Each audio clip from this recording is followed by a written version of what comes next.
14 Chinese Navy ships spotted in Indian Ocean, Indian Navy monitoring locations. New Delhi, in a major build-up of the Chinese Navy in the Indian Ocean, 14 PLA Navy ships were spotted by the Indian Navy in the region in August.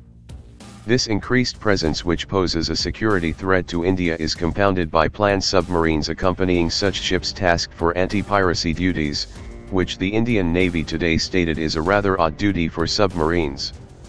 The Navy on its part has been closely monitoring the planned presence through its mission-based deployments from the Gulf of Aden to the Strait of Malacca, which comprise critical sea lines of communication, SLOC, for China.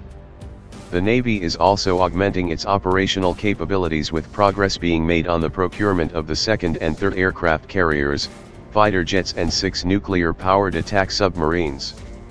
Navy Chief Admiral Sunil Lanba, while addressing a press briefing here today, explained that the planned deployments in the Indian Ocean region, IOR, on an average this year comprise of 7 to 8 ships. 3 of them are part of an anti-piracy group in the Gulf of Aden.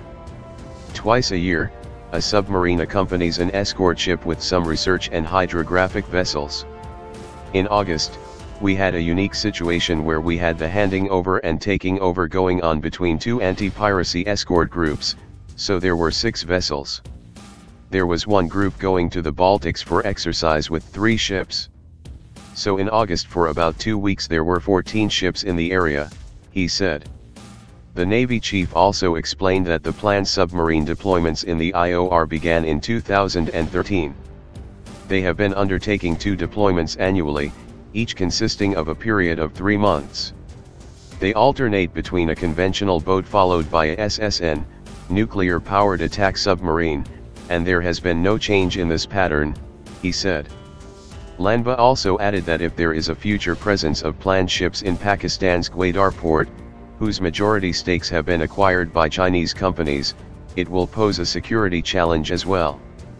In view of being the net security provider for the IOR, the Navy re-examined its deployment philosophy.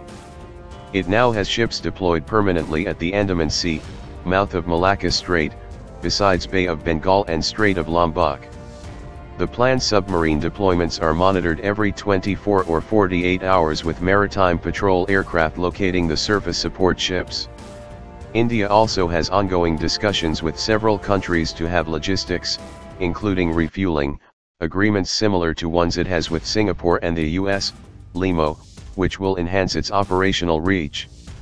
The Navy is also further modernizing by working towards ensuring that its indigenous aircraft carrier, IAC-1, is inducted by end 2020. It has also fixed the form and fit of the IAC-2 as well, which will be 65,000 tons. The submarine arm is also being modernized with the first Scorpeni-class submarine, Calvary, likely to be commissioned by mid-December. Even the next generation submarine program, Project 75I, with progress to be made by end 2018. Next year is also likely to witness the Navy floating a request for proposal for procuring 57 multi-borne carrier fighters. Lanba added that there will be no problems of budget support for this acquisition. He also said that the Tejas light combat aircraft presently cannot be operated from the deck of a carrier. On the other hand, China has the largest navy in Asia, according to a US Pentagon report. By 2020, its submarine fleet is likely to grow close to 78 in number. Its expanding economic interests are also placing greater demands on the plan to operate in distant maritime environments.